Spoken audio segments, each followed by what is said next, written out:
To watch this topic in Hindi, skip to the timestamp of 2 minutes 59 seconds.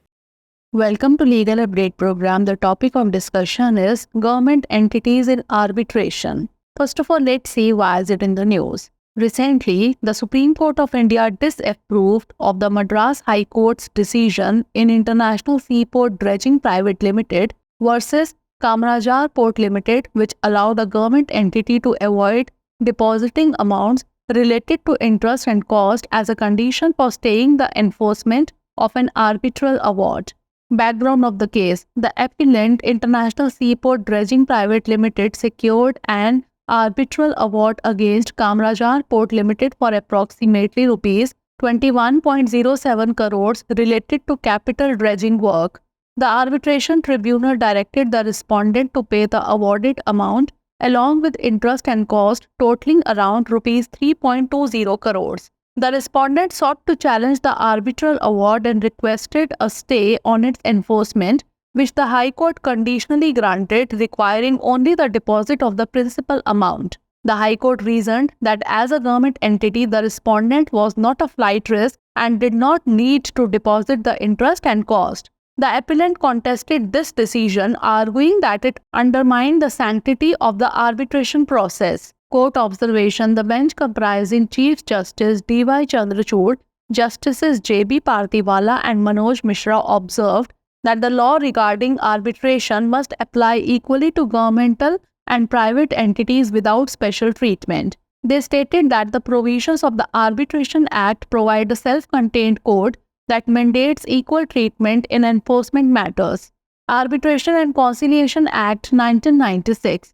Section 18 of the Act makes it clear that the parties shall be treated with equality. Once the Act mandates so, there cannot be any special treatment given to the government as a party. Section 36 of the Act also does not provide for any special treatment to the government while dealing with grant of stay in an application under proceedings of Section 34 of the Act.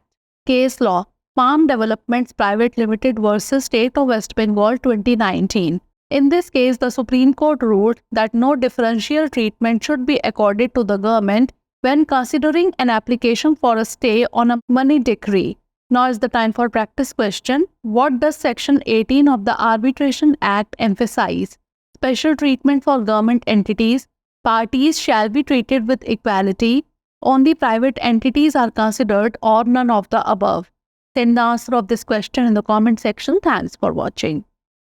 Legal update program में आपका स्वागत है। आज का हमारा चर्चा का विषय है मध्यस्थता में सरकारी संस्थाएं।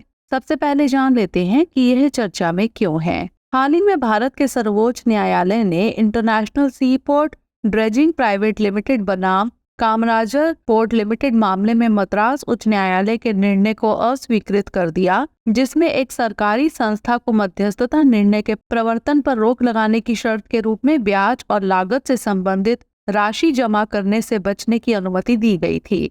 मामले की पृष्ठभूमि देख लेते हैं। अपीलकर्ता इंटरनेशनल सी पोर्ट ड्रेजिंग प्राइवेट लिमिटेड ने पूंजीगत ड्रेजिंग कार्य से संबंधित लगभग 21.07 करोड़ रुपए के लिए कामराजर पोर्ट लिमिटेड के खिलाफ मध्यस्थता पुरस्कार प्राप्त किया।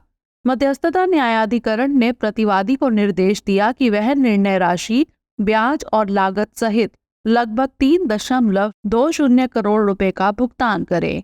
प्रतिवादी ने मध्यस्थता निर्णय को चुनौती दी तथा इसके प्रवर्तन पर रोक लगाने का अनुरोध किया, जिसे उच्च न्यायालय ने सशर्त मंजूर कर लिया तथा केवल मूलधन जमा कराने की शर्त रखी। उच्च न्यायालय ने तर्क दिया कि एक सरकारी संस्था के रूप में प्रतिवादी के भागने का जोखिम नहीं था और उसे ब्याज और लागत जमा करने की आवश्यकता नहीं थी।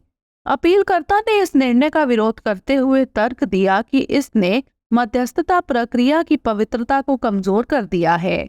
न्यायालय की टिप्पणी: मुख्य न्यायाधीश D.Y. चंद्रचूड़, न्यायमूर्ति J.B. पारदीवाला और न्यायमूर्ति मनोज मिश्रा की पीठ ने कहा कि मध्यस्थता से संबंधित कानून विशेष व्यवहार के बिना सरकारी और निजी संस्थाओं पर समान रूप से लागू होना चाहिए।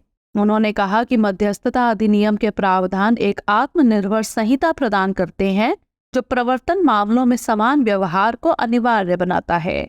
मध्यस्थता और सुलह अधिनियम 1996। अधिनियम की धारा 18 में यह स्पष्ट किया गया है कि पक्षकारों के साथ समानता का व्यवहार किया जाएगा। एक बार जब अधिनियम में ऐसा आदेश दे दिया जाता है तो सरकार को एक पक्ष के रूप में कोई विशेष व्यवहार नहीं दिया जा सकता है। अधिनियम की धारा 36 भी अधिनियम की धारा 34 की कार्यवाही के तहत किसी आवेदन पर स्थगन प्रदान करने के संबंध में सरकार को कोई विशेष सुविधा प्रदान नहीं करती है। संबंधित case palm developments private limited बनाम पश्चिम बंगाल राज्य 2019। इस मामले में सर्वोच्च न्यायालय ने फैसला सुनाया कि धन संबंधी डिक्री पर स्थगन के लिए आवेदन पर विचार करते समय सरकार के साथ कोई भेदभावपूर्ण व्यवहार नहीं किया जाना चाहिए। आइए नोट कर लेते हैं अभ्यास प्रश्न। मध्यस्थता अधिनियम की धारा 18 किस बात पर जोर देती है? सरकारी संस्थाओं के लिए विशेष व्यवहार, पार्टियों के साथ समानता का व्यवहार किया जाएगा, केवल निजी संस्थाओं पर विचार किया जाएगा या फिर उपर्युक्त में से कोई नहीं। इसका उत्तर हमें कमेंट सेक्शन में जरूर भेजिएगा। धन्यवाद।